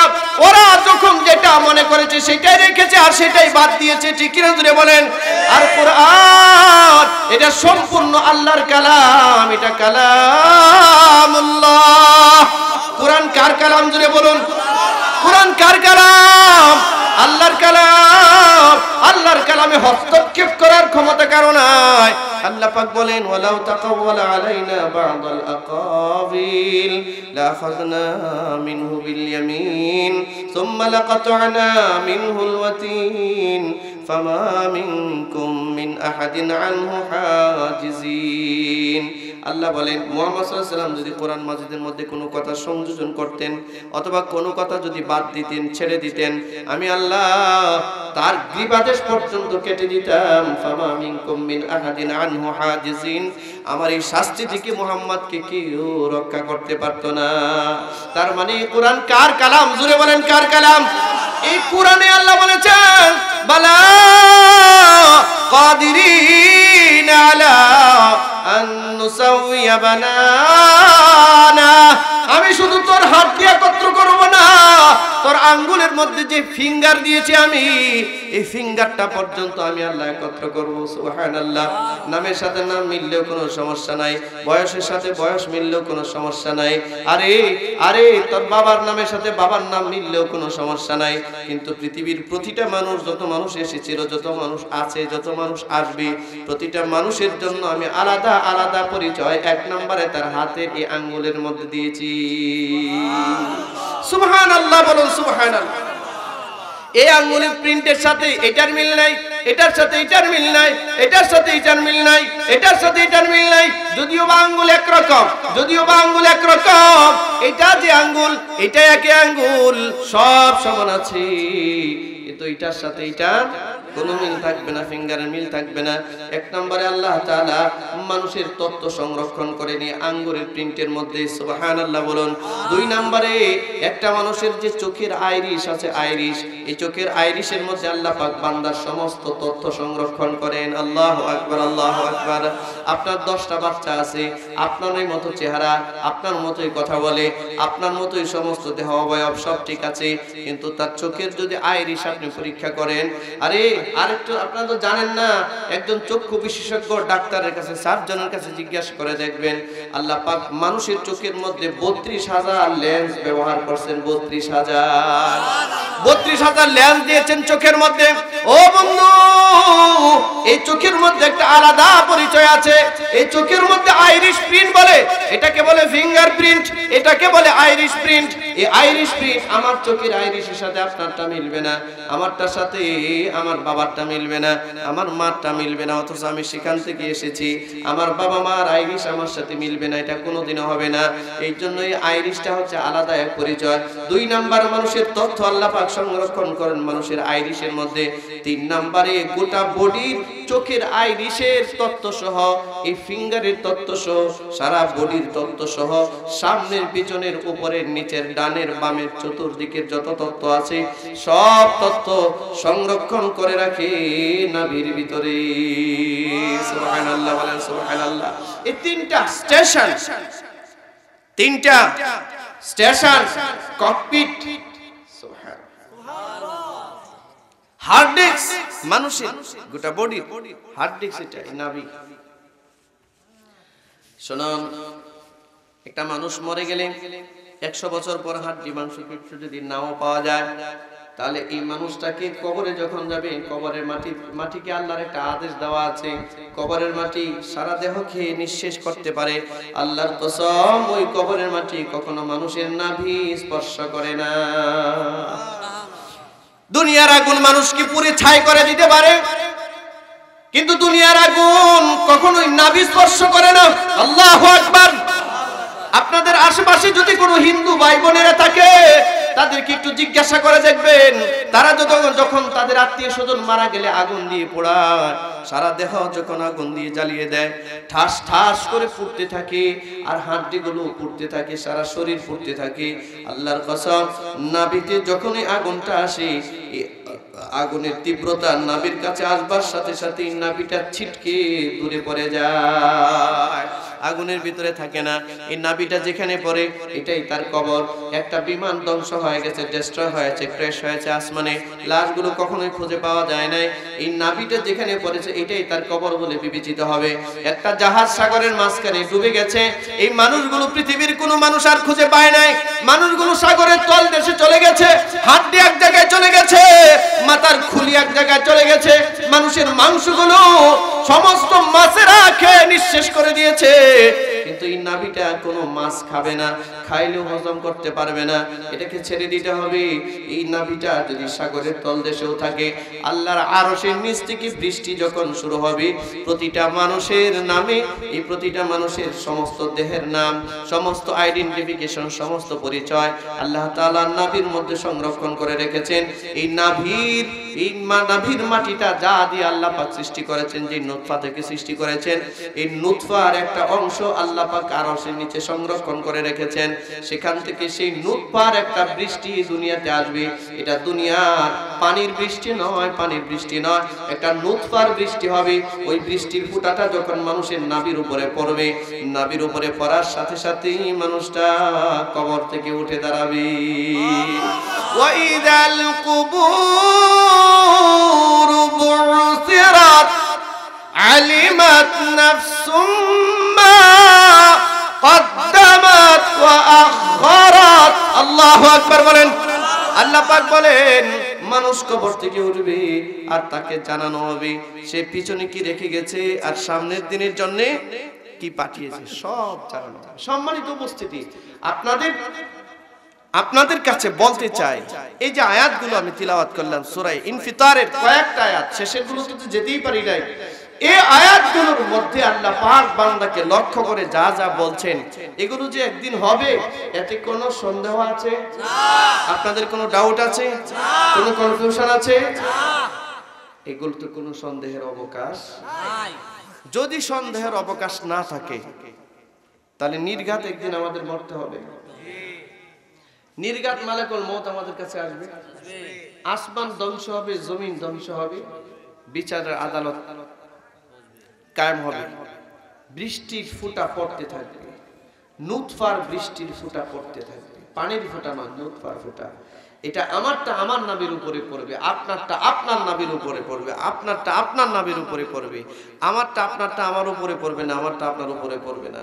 আল্লাহ পাক যার যার নাভির উপরে বৃষ্টির ফোঁটাটা ছেড়ে দিবেন, সাথে সাথে কবর উন্মোচিত হয়ে যাবে। সুবহানাল্লাহ। কবর উন্মোচিত হওয়ার পর তিনটা দল হবে, তিনটা দল। সেদিকে আজকে আর যাব না, শুধু এতটুকুন বলি, এই যে কবর থেকে মানুষ উঠে দাঁড়াবে, আল্লাহ পাক বিচারের জন্য তার আরশ প্রতিস্থাপন করবে, আরশে আজিমে অধিষ্ঠিত হবে। ওয়াজা রাব্বুকা ওয়াল মালাকু সাফফান সাফফা ওয়াজিআ ইয়াওমা ইদিন বিজাহান্নাম। কোরআন মাজিদের আয়াত এগুলো। আল্লাহ তাআলা ইরশাদ করছেন, আল্লাহ পাক বিচার শুরু করবেন, ফেরেশতারা দলে দলে কাতারবন্দী হয়ে যাবে, মানুষ সামনে বিচ্ছিন্ন অবস্থায়, সম্পূর্ণ উলঙ্গ অবস্থায়, বিবস্ত্র অবস্থায় দাঁড়িয়ে থাকবে 50,000 বছর। বিচার শুরু হবে। কাউকে আল্লাহ আরশের ছায়ার নিচে জায়গা দিবে, কাউকে সূর্যের করতাপের নিচে জায়গা দিবে। ও ভাই, বিচার কার্য সম্পন্ন হবে। দুনিয়াতে যার নেক আমল আছে, আল্লাহকে যে জেনেছে, শুনেছে, মেনেছে, এই মানুষগুলোকে আল্লাহ নিজ মহব্বত দিয়ে জান্নাত দিয়ে দিবেন, নিজ রহমতে চিরস্থায়ী সুখ আর শান্তির ঠিকানা জান্নাত বরাদ্দ দিয়ে দিবেন। আর যে কুফরি নিয়ে, শিরিক নিয়ে কবরে গেছে, এই মানুষগুলো চিরস্থায়ী জাহান্নামের দিকে চলে যাবে। আমরা কি আল্লাহর কাছে এই ইরাদা নিতে পারি না? আজকের এই আলোচনা থেকে এতগুলো কুদরতের কথা আমরা শুনতে পারলাম। আল্লাহ এত দিক দিয়ে আমাকে পর্যবেক্ষণ করছেন, সেই মহান রবের হুকুমের বাইরে আর আমি পা ফেলবো না। কারা কারা রাজি আছেন ইনশাআল্লাহ? আল্লাহর হুকুমের বাইরে আর যাব না। মনে থাকবে ইনশাআল্লাহ। আল্লাহ কি হুকুম করেছেন? 5 ওয়াক্ত। এই মেরাজের মাসে 50 ওয়াক্ত নামাজ ফরজ করছিলেন আল্লাহ। সেখান থেকে কয় ওয়াক্ত আসছে? এই 5 ওয়াক্ত নামাজও যদি কেউ পড়ে তাহলে তারে 50 ওয়াক্ত নামাজের সওয়াব। তার মানে আল্লাহর হুকুম 50 ওয়াক্ত নামাজ, এটা আসছে 5 ওয়াক্ত। এটা আমরা আর কখনো ছাড়বো না। পারবো তো ইনশাআল্লাহ? ইনশাআল্লাহ চেষ্টা করব তো সবাই। ইনশাআল্লাহ। আল্লাহ হুকুম করছেন পর্দা করব, করবো তো পর্দা ইনশাআল্লাহ। যারা মাল আছে হুকুম করছেন হজ করতে, সম্ভব যার হয় হজ করবো তো, যাকাত দিব তো, আত্মীয় স্বজনের হক আদায় করবো তো ইনশাআল্লাহ। আল্লাহ আপনি তৌফিক দান করুন, আজকের মাহফিলকে কবুল করুন। যারা চেষ্টা করেছেন আপনারা, যারা উপস্থিত হয়েছেন দীর্ঘ সময়